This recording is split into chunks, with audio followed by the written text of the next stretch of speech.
Hello friends, പുതിയൊരു വീഡിയോയിലേക്ക് എല്ലാവർക്കും സ്വാഗതം.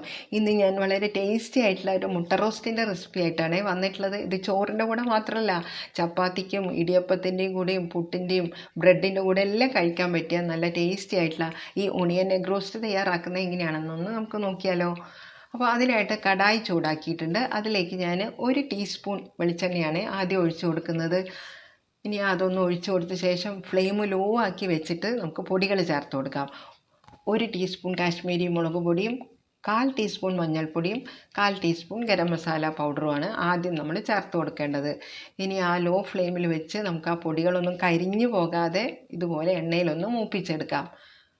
നന്നായിട്ടൊന്ന് ഇളക്കി കൊടുത്ത് പൊടികൾ കരിഞ്ഞു പോകാതെ നന്നായിട്ടൊന്ന് വഴന്നു വരുമ്പോൾ നമുക്ക് അതിലേക്ക് കോഴിമുട്ടയാണ് ചേർത്ത് കൊടുക്കേണ്ടത്. ഞാനിവിടെ 3 കോഴിമുട്ട പുഴുങ്ങി തോട് കളഞ്ഞ ശേഷം ഓരോന്നും പകുതിയായിട്ട് മുറിച്ചെടുത്തിട്ടുണ്ട്.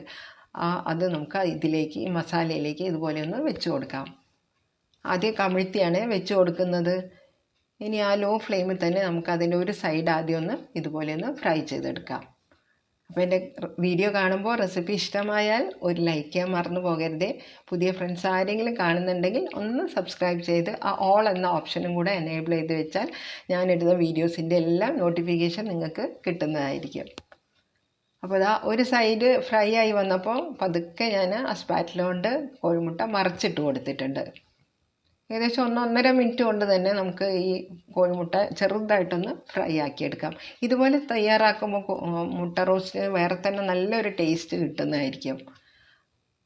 ഇനി ആ മുട്ട നമുക്ക് മറ്റൊരു പാത്രത്തിലേക്ക് ഇതുപോലെ കോരി മാറ്റി എടുത്ത് വയ്ക്കാം. ഇനി അതേ കടായിലേക്ക് തന്നെ കുറച്ചുകൂടെ എണ്ണ ഒഴിച്ചു കൊടുക്കണം. 1.5 ടേബിൾ സ്പൂൺ ഓയിലും കൂടാണ് ഒഴിച്ചു കൊടുക്കുന്നത്. ഇനി അതിലേക്ക് ഞാൻ 2 മീഡിയം സൈസ് സവാള പൊടിയായിട്ടാണ് അരിഞ്ഞെടുത്തിട്ടുള്ളത്. ചോപ്പറിലിട്ടിട്ടാണ് ഞാൻ അരിഞ്ഞെടുത്തിട്ടുള്ളത്. അത് ഇട്ട് കൊടുത്ത് നമുക്ക് ആ എണ്ണയിൽ ഇതുപോലെ ഇട്ട് ഒന്ന് വഴറ്റിയെടുക്കാം.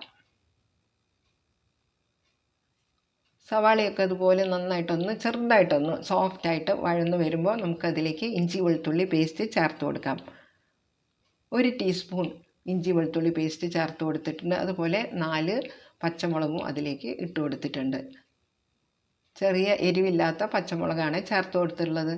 ഇനി നന്നായിട്ട് നമുക്ക് എല്ലാം കൂടെ ഒന്നും കൂടെ എണ്ണയിൽ ഒന്ന് വഴറ്റിയെടുക്കാം. അതൊന്ന് വഴന്ന് വരുമ്പോൾ ഞാൻ ഒരു മീഡിയം സൈസിലുള്ള 2 തക്കാളി മിക്സിയുടെ ചെറിയ ജാറിലിട്ടിട്ട് നല്ല പേസ്റ്റ് പോലെ അരച്ചെടുത്തിട്ടുണ്ട്. ഒട്ടും കട്ടകളോ തരിയോ ഒന്നും ഇല്ലാതെ വേണം തക്കാളി നമുക്ക് അരച്ചെടുക്കാൻ. അപ്പോഴാണ് ആ ഗ്രേവിക്ക് നല്ലൊരു കൊഴുപ്പ് കിട്ടുന്നത്.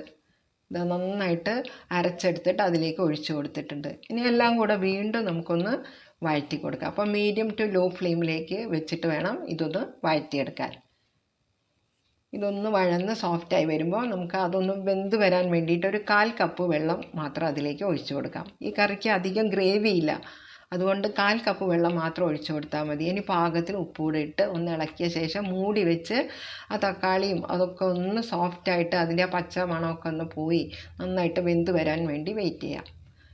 ഇനി അടുത്തതായിട്ട് നമുക്ക് അതിലേക്ക് പൊടികൾ ചേർത്ത് കൊടുക്കണം. വീണ്ടും ഞാൻ 1 ടീസ്പൂൺ കാശ്മീരി മുളക് പൊടിയും 1 ടീസ്പൂൺ തന്നെ മല്ലിപ്പൊടിയും 1/2 ടീസ്പൂൺ ഗരം മസാല പൗഡറും 1/2 ടീസ്പൂൺ കുരുമുളക് പൊടിയും കൂടെ ചേർത്ത് കൊടുത്തിട്ടുണ്ട്. എല്ലാം നന്നായിട്ടൊന്ന് വഴറ്റിയെടുക്കാം.